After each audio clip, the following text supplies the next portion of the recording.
पूर्णमुदच्यते पूर्णस्य पूर्णमादाय पूर्णमेवावशिष्यते। ओम शांति शांति शांति। शंकरं शंकराचार्यं केशवं बादरायणं सूत्रभाष्यकृतौ वन्दे भगवन्तौ पुनः पुनः।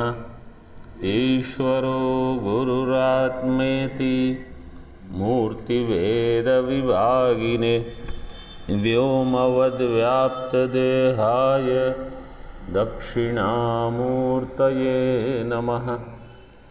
ओम शांति शांति शांति।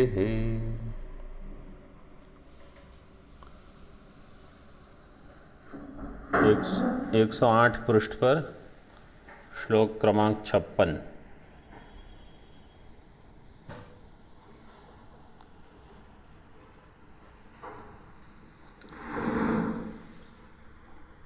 आत्मा और अनात्मा का विवेक, यहाँ साक्षी और शरीर त्रय का विवेक बताया। अब साक्षी का स्वरूप थोड़ा बताते हैं। संप्रसाद पदार्थम आह। संप्रसाद का अर्थ है आत्मा, निर्गुण निर्विकल्प जो आनंद स्वरूप है, उसका लक्षण बताते हैं थोड़ा। स्वतः साक्षी संप्रसादः कालुष्येण विवर्जनात् अविद्यया स्यात् कालुष्य देहतादात्म्य विभ्रमात्। स्वतः साक्षी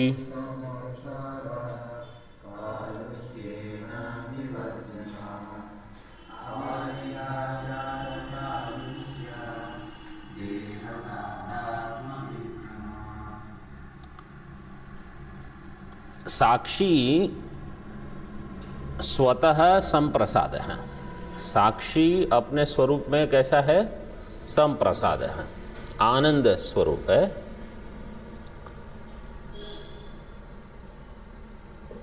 कालुष्येण विवर्जनात्। क्यों ऐसा है? क्योंकि उसमें कालुष्य नहीं है, मालिन्य नहीं है, मलिनता नहीं है। कालुष्येण मतलब कालापन, तो कुछ भी विकार नहीं है, अशुद्धि नहीं है। कालुष्येन विवर्जनात्, उसके अभाव होने से वो संप्रसाद है। अविद्या कालुष्यम स्यात्। अविद्या के कारण कालुष्य होता है। और दूसरा देह तादात्म्य विभ्रमात्। दोनों अलग अलग हेतु भी ले सकते हैं, और नहीं तो अविद्या के कारण देह तादात्म्य कारण कालुष्य, ऐसे भी ले सकते हो। देह मतलब तीनों देह लेने पड़ेंगे फिर, और नहीं तो दोनों देह ले लो, क्योंकि अविद्या हो गई कारण शरीर, और देह से ले लो स्थूल और सूक्ष्म।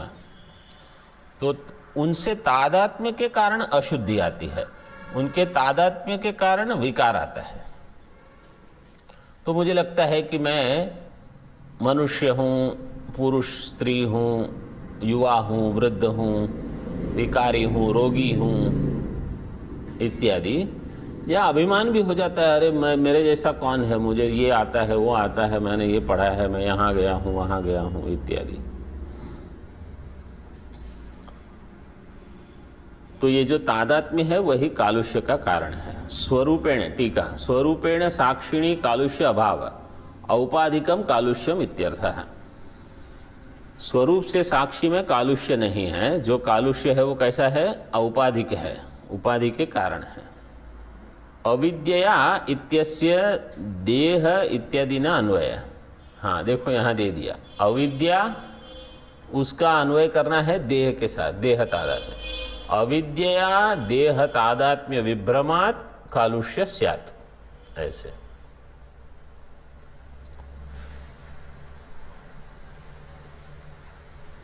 तो यहाँ दो चीज समझनी है। एक है अविद्या। अविद्या सुषुप्ति में भी होती है, लेकिन सुषुप्ति में देह तादात्म्य नहीं होता। सुषुप्ति में मैं मनुष्य हूं, मैं कर्ता भोक्ता हूं, ये ज्ञान नहीं होता। तो अविद्या सुषुप्ति में है, लेकिन देह तादात्म्य नहीं है, इसलिए सुषुप्ति में भी मैं संप्रसाद हूं। तो इसलिए शास्त्रकारों ने कहा केवल अविद्या से हमको ये समझ में नहीं आएगा कि अविद्या दुख का कारण है। अविद्या के कारण जो अध्यास होता है, वो अध्यास से हमको पता चलेगा कि अच्छा इसका कारण अविद्या है। तो अगर मुझे अध्यास हटाना है तो अविद्या हटानी पड़ेगी। अगर मैं केवल यही विचार करूंगा कि अविद्या मात्र मेरे दुख का कारण है तो समझ में नहीं आएगा, क्योंकि सुषुप्ति में अविद्या है, फिर भी मैं आनंद से रहता हूं। इसलिए लोग समाज में क्या एक वाक्य प्रयोग करते हैं अंग्रेजी में, इग्नोरेंस इज ब्लिस। किसी चीज को अगर आप नहीं जानते हो तो आप सुखी हो। अब ये देखो, ये वाक्य है, जैसे समझो मेरी कुर्सी के नीचे एक सांप है, लेकिन मैं नहीं जानता, तो मैं अच्छे से चल रहा है सब, कुछ पता नहीं। जब पता चलेगा तो दुखी हो जाओगे। समझो मेरे बारे में किसी ने कुछ अपशब्द कहे, मुझे नहीं पता, मैं प्रसन्न हूं। कोई आके मुझे कहेगा अरे तुमको पता है तुम्हारे बारे में उसने क्या कहा, मैं पूछूंगा क्या कहा, तो मैं फंस गया। अगर मैं कहूंगा कि मुझे नहीं जानना है तो आप सुखी हो। तो ये चीज है। तो नहीं जानना ये भी कहीं कहीं सुख का साधन है। मतलब ये अच्छा ही है, आप नहीं जानते, आपको जान के क्या करना है। समझो कल मेरी मृत्यु होने वाली है, आज मुझे नहीं पता, तो अगर मैं अपनी साधना में ही रत हूं तो आपको अच्छा ही है, आपको क्या आपत्ति है। अगर आपको पता चल गया और आप आज से दुखी होना शुरू हो गए तो अच्छा नहीं है। जैसे परीक्षित राजा ने ठीक ठीक उपाय किया था, आप ऐसे कुछ उपाय कर लो तो आपत्ति नहीं है। अब आगे बताते हैं कि जागृत स्वप्न सुषुप्ति में इस संप्रसाद की क्या क्या अवस्थाएं होती है। जागरे, टीका में देखो पहले, जागरे महत् स्वप्ने ईषत् कालुष्यम दर्शयति सुषुप्तौ प्रसादम जागर इत्यादि पद्यद्वयेन। दो श्लोकों के द्वारा बताएंगे कि जागृत में महत् कालुष्य है, स्वप्न में थोड़ा कालुष्य है, सुषुप्ति में बिल्कुल नहीं के बराबर, सुषुप्ति में प्रसाद है। देखो ये पंक्ति ठीक से देखो, जागरे महत् स्वप्ने ईषत्। जागरे महत् के बाद स्वल्प विराम समझ लो। स्वप्ने ईषत् कालुष्यम दर्शयन् दर्शयति। दर्शयति का कर्ता कौन होगा? दर्शयति क्रिया का कर्ता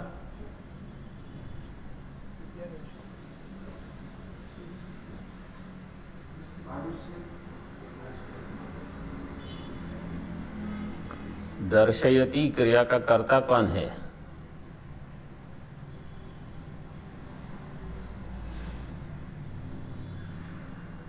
दर्शयति क्रिया का कर्ता है विद्यारण्य स्वामिनः। विद्यारण्य स्वामी जी बता रहे हैं, दिखा रहे हैं कि सुषुप्ति में प्रसादम, सुषुप्ति में बिल्कुल प्रसाद है। जागरे स्थूल सूक्ष्माभ्याम तादात्म्याद् व्याधयो खिलाः आदयश्चास्य सन्तीदं महत्कालुष्यमिष्यते जागरे स्थूलसूक्ष्माभ्याम्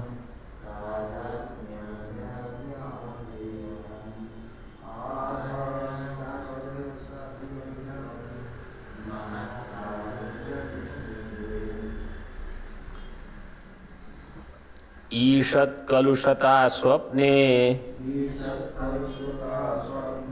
सूक्ष्ममात्राभिमानतः सुप्तौ तेनापि हीनत्वा दयमात्मा प्रसीदति। कलुषता स्वप्ने सूक्ष्ममात्राभिमानतः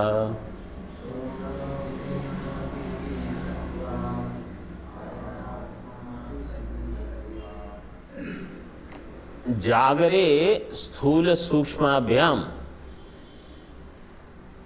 तादात्म्यात्, जागृत अवस्था में स्थूल और सूक्ष्म के साथ तादात्म्य, मतलब स्थूल शरीर सूक्ष्म शरीर के साथ तादात्म्य होने से, वैसे केवल शरीर से ही नहीं बाह्य पदार्थ से भी तादात्म्य हो जाता है, उसके कारण भी कालुष्य आता है।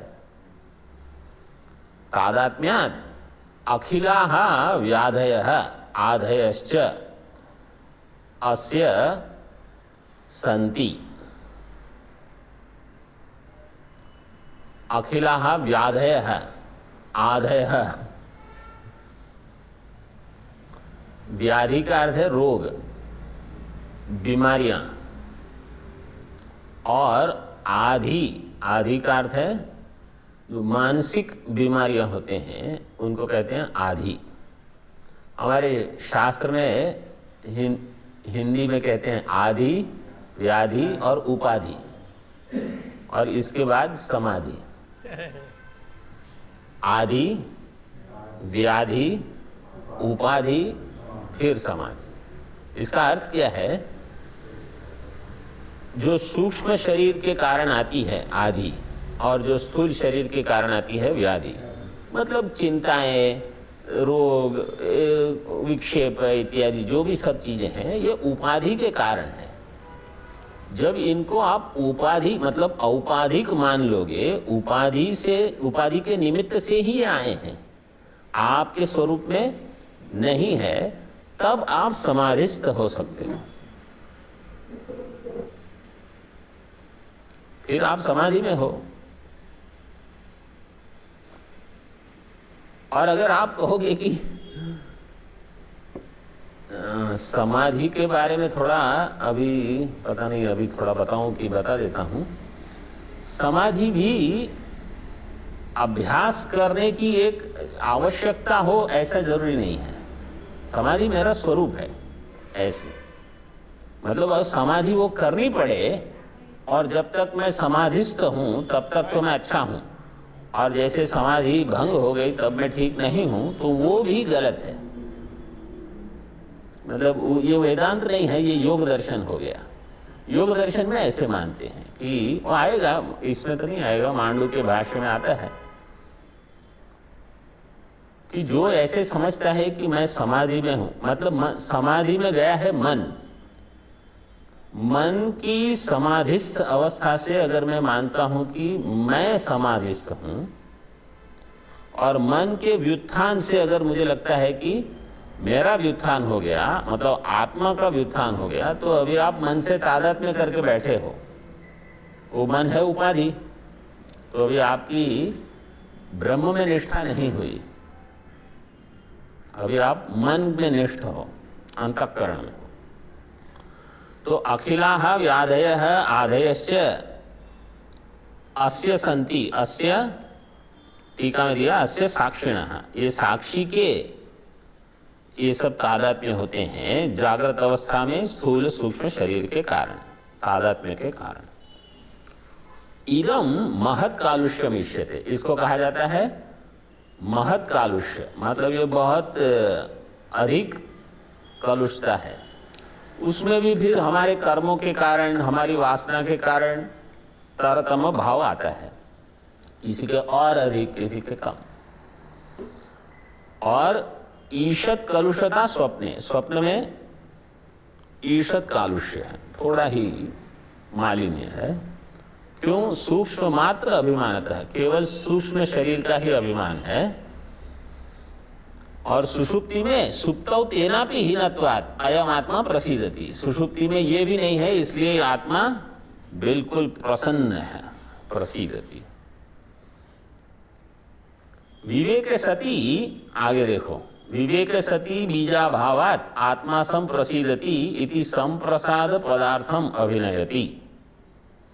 विवेक होने पर बीज अभावात्, मतलब ये अविद्या का बीज जो है यही नहीं रहेगा।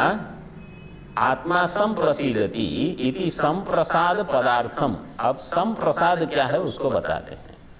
कालुष्य बीजम अज्ञान मस्त्यत्रार्थ विवेकिनः बीजेनापि विहीनत्वात् सम्यगेव प्रसीदति।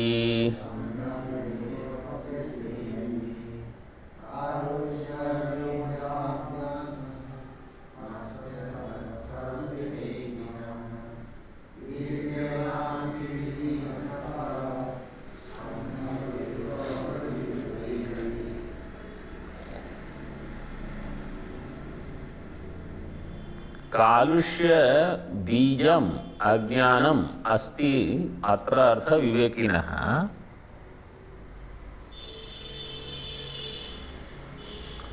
बीजेन अपि विहीनत्वात् सम्यगेव प्रसीदति। कालुष्य क्या है? अज्ञान जो है वही है, बीज रूप में रहता है। कालुष्य बीजम, कालुष्य का जो बीज है वो है अज्ञान। अत्र अस्ति, अत्र सुषुप्तौ, सुषुप्ति में ये कालुष्य का बीज जो है अज्ञान रूप से तो है, अज्ञानम अस्ति अत्र।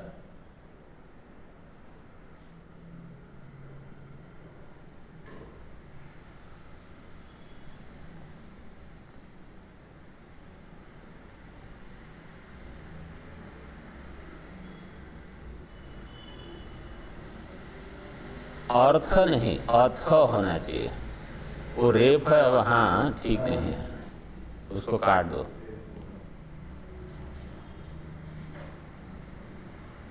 अथ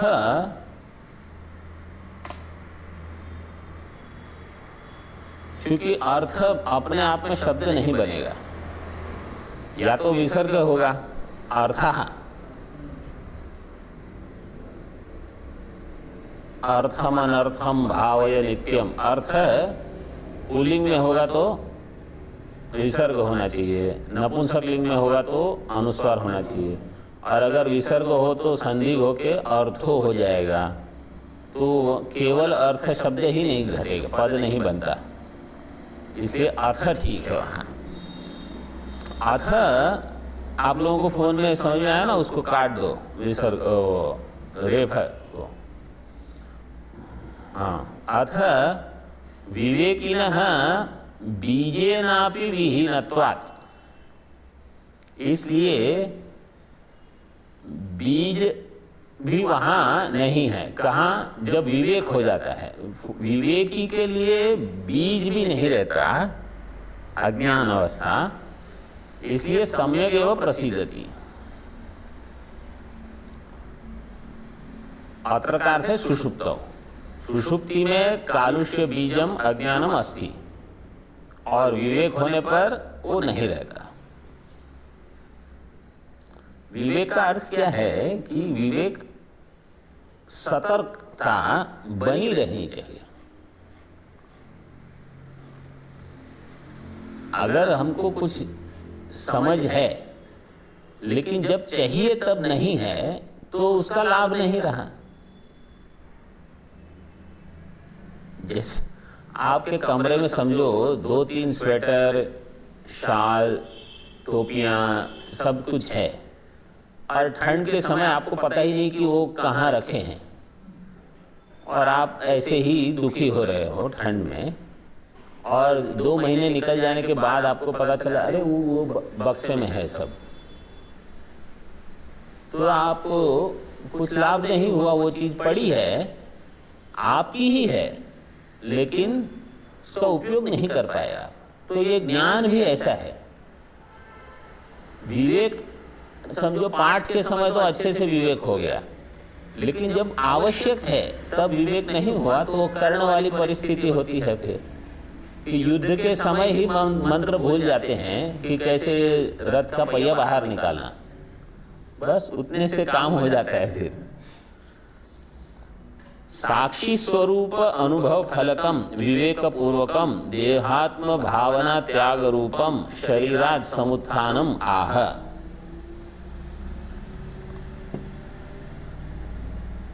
साक्षी स्वरूप अनुभव फलकम, साक्षी स्वरूप जो है वो अनुभव रूप है। विवेक पूर्वकम देहात्म भावना त्याग रूपम, उसका अनुभव कैसे होगा? जब विवेक पूर्वक देहात्मा भावना का हम त्याग करेंगे। उसी को कहा शरीरात् समुत्थानम, शरीर से ऊपर उठ जाना। उसको बताते हैं अभी। स्वतः साक्षी संप्रसादस तत्स्वरूपानुभूतये समुत्थानं भवेदस्य देहादिभ्यो विवेचने। स्वतः साक्षी संप्रसादस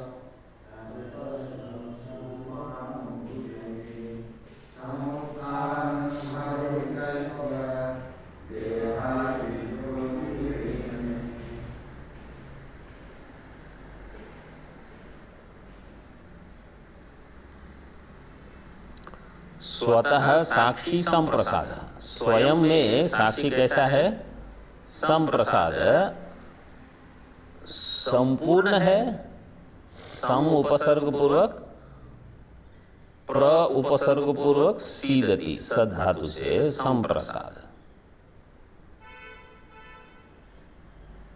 सीदति का अर्थ रहता है, तो पूर्ण रूप से रहता है, सम्यक रूप से, या अपने स्वभाव में बिल्कुल शांतम शिवम अद्वैतम, कोई विक्षेप नहीं वहां। और उस समय क्या है? तत्स्वरूप अनुभूतये, तो उस समय वो किसी उपाधि के साथ संलग्न नहीं है सुषुप्ति में। वैसे तो हर अवस्था में साक्षी उपाधि से संलग्न नहीं होता। उपाधि की केवल भ्रांति है, भ्रांति मात्र दुखी करने के लिए पर्याप्त है। ये देखो, ये भगवान की माया। दुखी होने के लिए वास्तव में कुछ समस्या हो यह आवश्यक नहीं है। काल्पनिक समस्या से दुखी हो सकते हैं, अच्छे से दुखी हो सकते, केवल काल्पनिक समस्या हो। भागवत जी में एक श्लोक है, 3-4 बार आया है। मतलब एक श्लोक 3-4 बार आना, इसका अर्थ यह है कि यह बहुत महत्वपूर्ण होगा। अर्थे ही अविद्यमानेपि संस्कृतिर्न निवर्तते, ध्यायतो विषयानस्य स्वप्ने अनर्थागमो यथा। ये श्लोक है, अनुष्टुप में है। अर्थे ही अविद्यमानेपि, विषय नहीं होने पर भी संसार की निवृत्ति नहीं होगी। विषय मतलब सुख का विषय या दुख का विषय, वो नहीं है। आप अपने कमरे में हो, आप दुखी हो सकते हो। हाँ, कल उन्होंने मेरी तरफ ऐसे देखा था, आज उन्होंने मुझे ये कहा, वो कहा। नहीं तो अच्छा, वो इतनी जोर से कुछ बोल रहे हैं, मुझे नहीं सुनना है। अरे आपको नहीं सुना, आप मत सुनो। नहीं, अब मैं दुखी, मैं आपको बताता हूँ मैं कैसे दुखी हो सकता हूँ। तो ये ऐसी कल्पना होती है।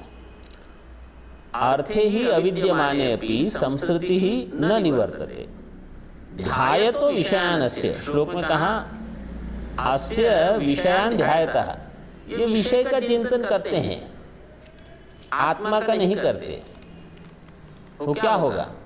दुखी होंगे और क्या। जैसे स्वप्ने अनर्थागमो यथा, यथा स्वप्ने अनर्थ, स्वप्न में विषय कहाँ है, फिर भी आप दुखी हो सकते हो, और वैसे जागृत में हो रहे हो। बस 3-4 बार यह श्लोक आया है भागवत जी में।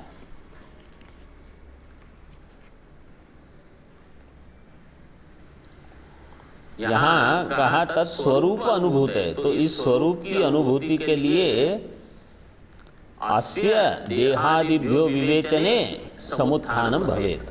देहादि का ठीक ठीक विवेचन होने पर, मतलब विवेक होने पर, इससे पृथक मैं जब अपने आप को जान लेता हूं, तब क्या होगा?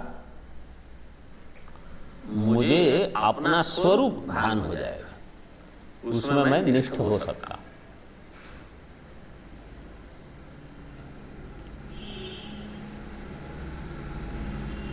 टीका में देख लो, टीका में कुछ दिया नहीं। अब उत्तम पुरुष की व्याख्या करते हैं। सह उत्तम पुरुषः इति एतद् व्याख्यातुम भूमिकाम आह। ये उत्तम पुरुष है, इसकी व्याख्या करते हैं, उसके लिए पहले भूमिका बनाते हैं। समुत्थितस्य जीवत्व निवृत्त्यै ब्रह्मरूपताम् महावाक्यानि सर्वाणि बोधयन्त्यति यत्नतः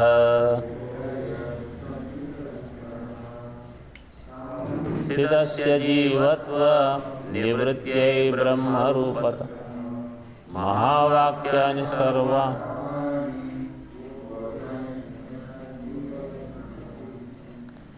समुत्थितस्य जीवत्व निवृत्त्यै, सम्यक उत्थितस्य, जो ठीक ठीक वहां से जिसका उत्थान हुआ है, समुत्थितस्य जीवत्व निवृत्त्यै, उसके जीवत्व की निवृत्ति के लिए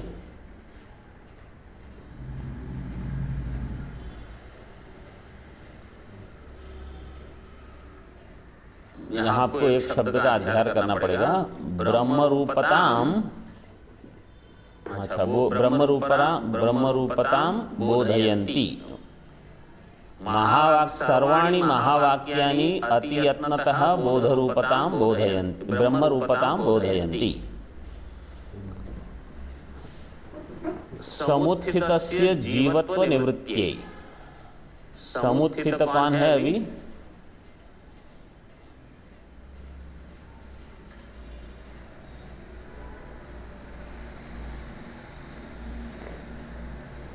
साक्षी, साक्षी समुत्थित है। समुत्थितस्य साक्षिणः जीवत्व निवृत्त्यै, उसकी जीवत्व की निवृत्ति के लिए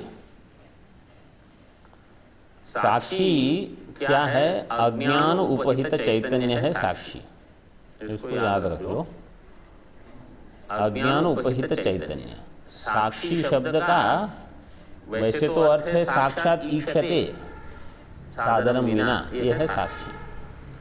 लेकिन प्रौढ़ ग्रंथों में साक्षी की परिभाषा अज्ञान उपहित चैतन्य की है।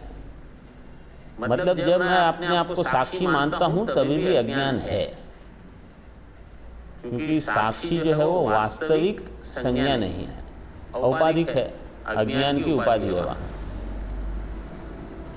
अद्वैत सिद्धि वगैरह में इसको स्पष्ट किया है अनेक बार। ब्रह्मरूपताम बोधयन्ति, इस साक्षी की ब्रह्म रूपता, ये साक्षी वास्तव में ब्रह्म है, ये बोध कराती हैं। कौन बोध कराता कौन है? सर्वाणी महावाक्यानि, सारे महावाक्य ये बोध कराते हैं। कैसे? अयत्नतः, हाँ, अति यत्नतः, बहुत प्रयास करके, बहुत प्रयास करके मतलब बार बार बताते हैं। प्रयास करना यहाँ कैसे है कि अनेक बार ये बताया गया है, अलग अलग प्रकार से बताया गया है कि समझ में आया कि नहीं, ऐसे नहीं समझ में आया, अच्छा फिर से, नहीं समझ में आया, अच्छा फिर से सुनो, ऐसे। महावाक्यादीनि तत्त्वमस्यादीनि। तो देखो यहाँ 60 श्लोक, मतलब 50 से 60 वाला जो है ना हिस्सा, जो आज हमने किया, कल भी थोड़ा किया था, ये सब क्या है? त्वम पदार्थ का शोधन। और अब है वो तत्पदार्थ के साथ ऐक्य। शोधित त्वम पदार्थ का शोधित तत्पदार्थ के साथ ऐक्य, ये हो गया तत्त्वमसि महावाक्य।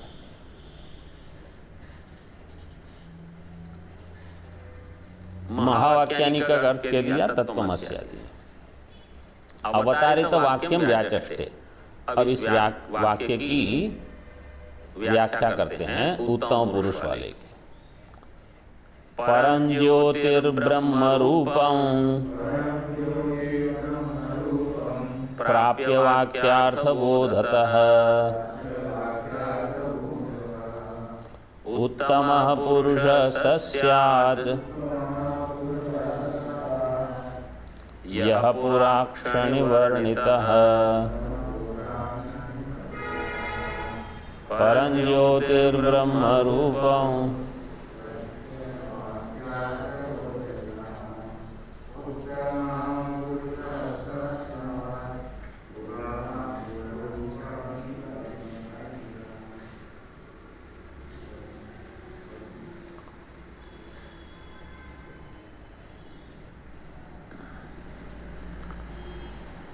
परम ज्योति ही ब्रह्म रूपम वाक्यार्थ बोधतः प्राप्य सह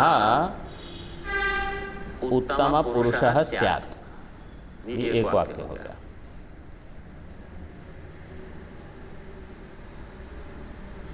परम ज्योति ही, क्योंकि मंत्र में दिया है स्वेन रूपेण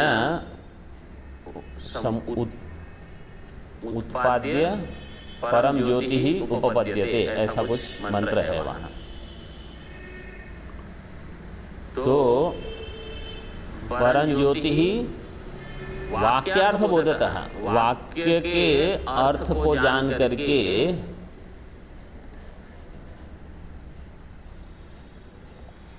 परम ज्योति को प्राप्त करता है।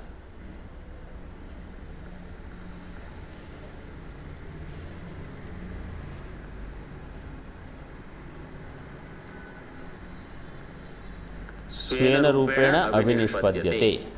परं ज्योतिरुपसंपद्य स्वेन रूपेण अभिनिष्पद्यते।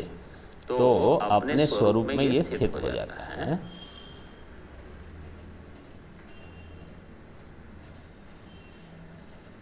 वाक्यार्थ बोध से सह उत्तम पुरुष स्यात्, यही है उत्तम पुरुष। अब ये उत्तम पुरुष कौन है? तो अब देखो यहां कहते हैं यह पूरा अक्षणी वर्णितः। इसका अर्थ क्या है? जो पहले अक्षणी पुरुष है, अक्षणी या अक्षिणी, दूसरा पाठांतर है अक्षिणी। आंख में जो पुरुष बताया गया था प्रजापति जी के द्वारा, इंद्र को कहा था, वो जो अक्षी पुरुष है जागृत में, वही उत्तम पुरुष है। चार अवस्था से जो, मतलब जागृत स्वप्न सुषुप्ति 3 अवस्था से जो परे है, चारों या तीनों अवस्थाओं में वो जो सर्वदा है, वो वास्तव में उत्तम पुरुष है। वही उत्तम पुरुष का उपदेश प्रजापति जी ने पहले ही इंद्र और विरोचन को बताया था कि भाई ये अक्षी पुरुष है। तो पूरा अक्षणी वर्णितः या अक्षिणी वर्णितः। टीका में देखो, यह पूर्वम अक्षणी साक्षितया उपदिष्टः स एव वाक्यार्थबोधात् परम ज्योतिर्ब्रह्म प्राप्य उत्तम पुरुष स्यादिति अन्वयः। यही पूर्वम अक्षणी आंखों में जो पुरुष है साक्षितया उपदिष्टः, वहां साक्षी मतलब उसका दृष्टा। जैसे मैंने कहा कि अगर ब्रह्मा जी ने उपदेश दिया कि ये कौन है, बोले जो आंख में है। अब जो आंख में है वो दृश्य को मानना है कि दृष्टा को मानना है? तो प्रजापति ने जो उपदेश दिया तो इंद्र और विरोचन ने उसको दृश्य माना और वो अज्ञानी सिद्ध हुए। मानना था दृष्टा, वो दृश्य मान के बैठ गए, भ्रांति हो गई। स एव वाक्यार्थबोधात् परम ज्योतिर ब्रह्म प्राप्य उत्तमः पुरुषः स्यात् इति अन्वयः। वही परम ज्योति को प्राप्त करके उत्तम पुरुष सिद्ध होता है कि वही उत्तम पुरुष है, ऐसे अन्वय करना है। ज्योति ही शब्द जो है, ज्योतिष शब्द नकारांत सकारांत नपुंसकलिंग शब्द है। ज्योतिष से ज्योति ही बनता है।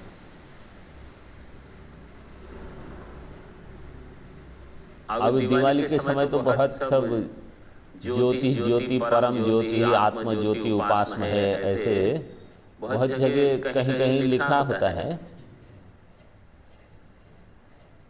अंतर ज्योति बहिर्ज्योति परम ज्योति परात्पर है, ऐसे कुछ है श्लोक। भगवान भाष्यकार का लिखा हुआ है वेदांत डिंडिम में।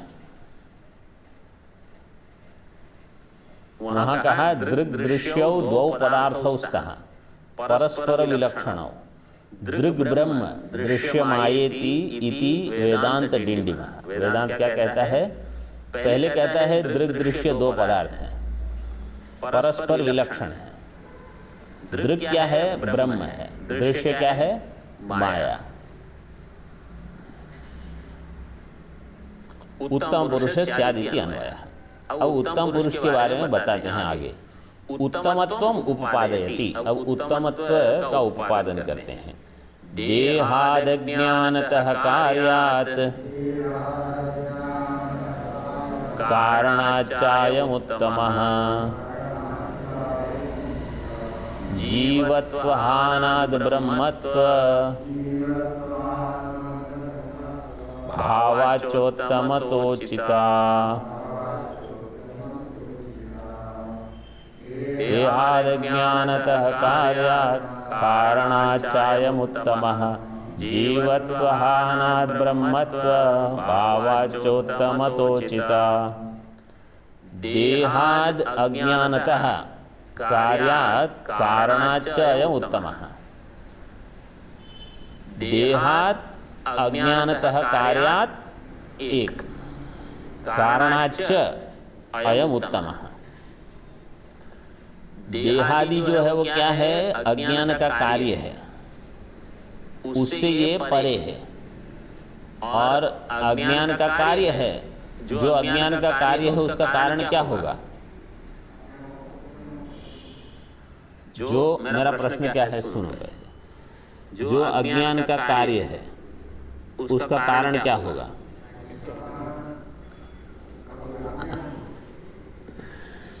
सरल प्रश्न है। जो अज्ञान का कार्य है उसका कारण होगा अज्ञान। तो बहुत समय महाराज जी जब प्रश्न करते हैं तो उसका उत्तर उसी प्रश्न में ही होता है। हम यहाँ ढूंढने सोचने लगते हैं जिसका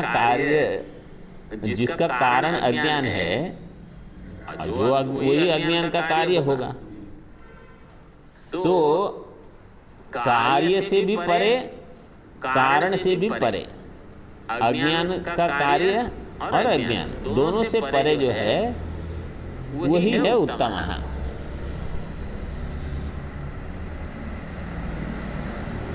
जीवत्व हानात ब्रह्मत्व भावाच उत्तमता उचिता, उत्तमता उचिता, ऐसे उसका विग्रह करना है।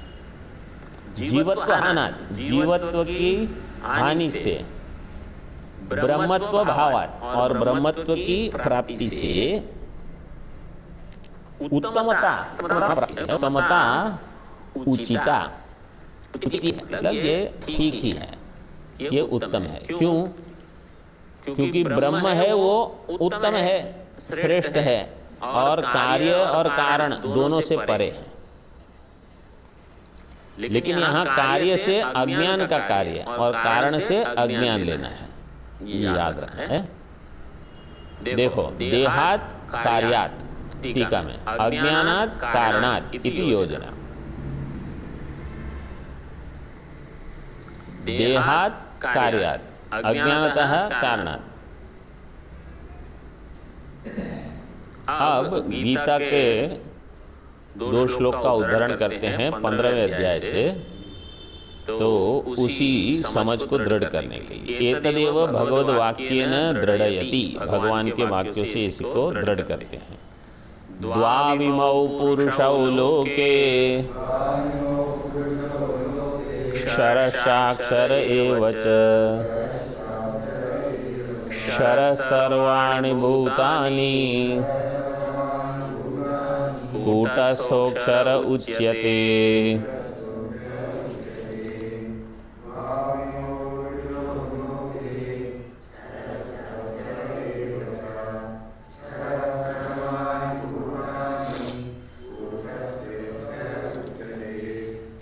द्वौ इमौ पुरुषौ लोके स्तः, लोके द्वौ इमौ पुरुषौ स्तः, क्षरश्च अक्षरश्च, क्षर पुरुष और अक्षर पुरुष एव च।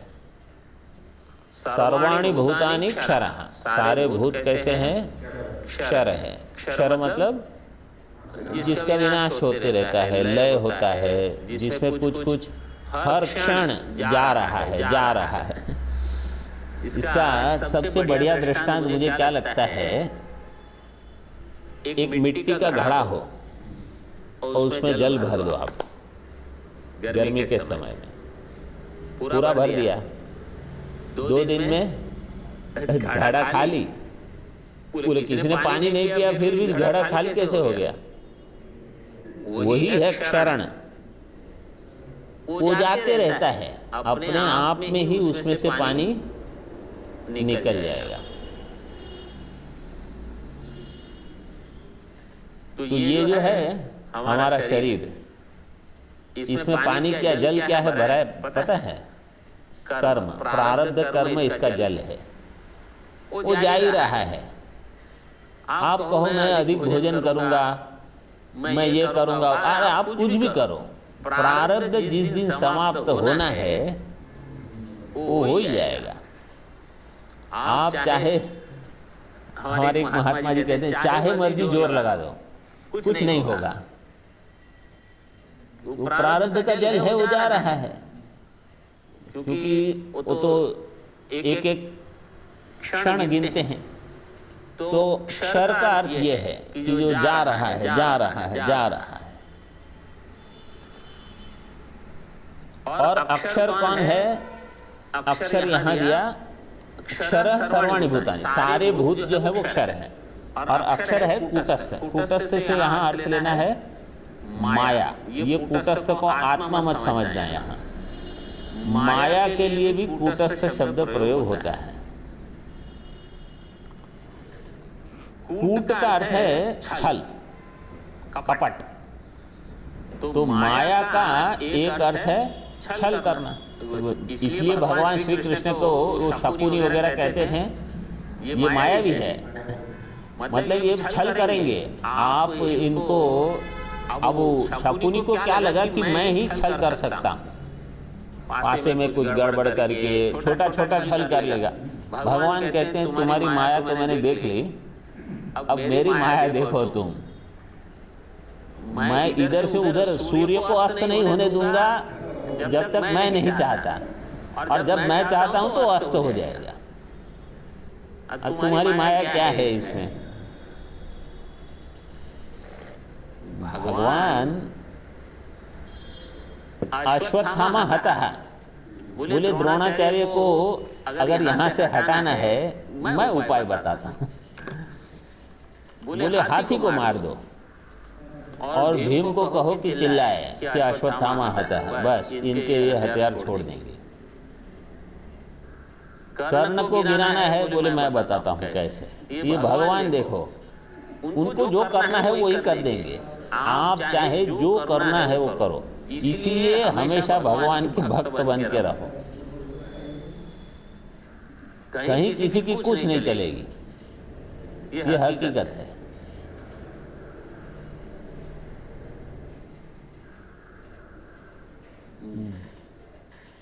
राम कीन चाहे सोई होई, करे अन्यथा अस नहीं कोई। रामायण में दिया, जो रामचंद्र जी करना चाहते हैं वही होगा, उसको अन्यथा कोई नहीं कर सकता। देखो भगवान ने सिद्ध कर दिया।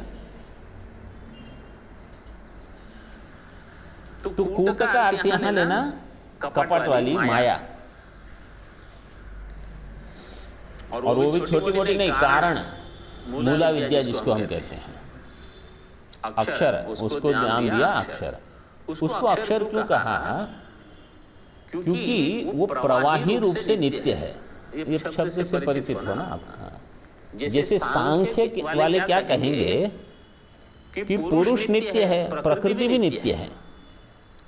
तो प्रकृति कैसे नित्य है? प्रवाही रूप से नित्य है। जैसे अब हम गंगा जी के वहां समझो तट पे खड़े रहेंगे तो जल आते रहेगा और चलते रहेगा। तो अगर कोई कहेगा कि मैंने गंगा जी में स्नान किया, तो बोले कौन सी गंगा जी में स्नान किया? बोले वही जो गंगा जी में कल मैंने स्नान किया था। अब वो कल वाला जल तो पता नहीं कहाँ पहुंच गया है। और आज भी जब हम प्रवेश करते हैं जल में, तो वो जल तो निकल जाता है तुरंत, इतनी तेजी से जाता है। और फिर थोड़े समय में तो कुछ और ही, तो जब तक समझो 2 मिनट भी स्नान किया और उसमें तो बहुत सारा जल निकल गया है। इसको कहते हैं प्रवाही। है तो वही, मतलब वही होने का आभास होता है, लेकिन वास्तव में चलते रहता है वो। तो ये ऐसा लगता है कि ये वही कमरा है जो कल था, ये वही व्यक्तियां हैं, वही महात्मा है सब जो कल मिले थे। बोले ये सब धीरे धीरे जा रहे हैं, आपको ऐसा लग रहा है, और आप अपने बारे में भी, मैं वही हूँ, मुझे नहीं पहचाना। अरे आप वहाँ वही कहाँ हो, वही वाला तो गया, ये तो अलग है। तो लेकिन हमको ये लगता ही नहीं। अच्छा, दूसरे में दिख जाता है। समझो किसी को आज आपने देखा और 6 महीने 1 साल 2 साल के बाद देखा, बोले आप में तो बहुत परिवर्तन आ गया। आप में जो आया है, हाँ, लेकिन हम बोले पहले तो आपके थोड़े बाल थे, स्वामी जी अभी क्या हो गया, बाल कहाँ जा रहे हैं? ये वही है। फिर भी यहाँ एक मैंने देखा कि इतने बाल वगैरह गिरते नहीं हैं। बम्बई वगैरह शहर में, दिल्ली वगैरह में बहुत बाल गिरते हैं, क्योंकि वहाँ पानी में बहुत कचरा डालते हैं सरकार वाले। यहाँ तो कुछ नहीं होता, यहाँ तो हम सीधे सीधे लगभग गंगा जी से ही स्नान कर लेते हैं ज़्यादा। उत्तमः पुरुषस्त्वन्यः परमात्मेत्युदाहृतः इत्याह भगवान् कार्य कारणाभ्यां तमुत्तमम्।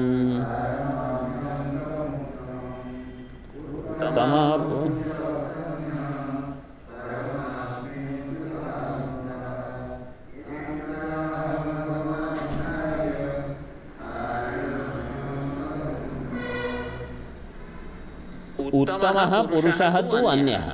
उत्तम पुरुष तो कोई और ही है, मतलब क्षर भी नहीं है, अक्षर भी नहीं, ऐसे। उसी का नाम है परमात्मा। परमात्मा इति उदाहरतः। तो जो आत्मा है वही परमात्मा है, ऐसे। इति आह भगवान, ये विद्यारण्य स्वामी जी की शैली है।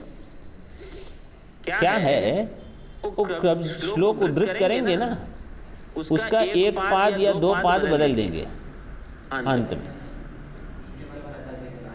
हाँ, वही करेंगे। तो पूरे का पूरा उद्धरण नहीं होगा, थोड़ा उद्धरण करेंगे, फिर बोले ऐसे भगवान ने कहा। और ये इत्याह भगवान, ये तो बहुत बार पंचदशी वगैरह में आप देखोगे। भगवान किमाह कार्य कारणाभ्याम तम उत्तम पुरुषम उत्तमम आह। तो उसको कार्य और कारण दोनों से विलक्षण बताया, मतलब सारे भूतों से भी और माया से भी। ओम पूर्णमदः पूर्णमिदं पूर्णात् पूर्णमुदच्यते पूर्णस्य पूर्णमादाय पूर्णमेवावशिष्यते। ओम शांति शांति शांति।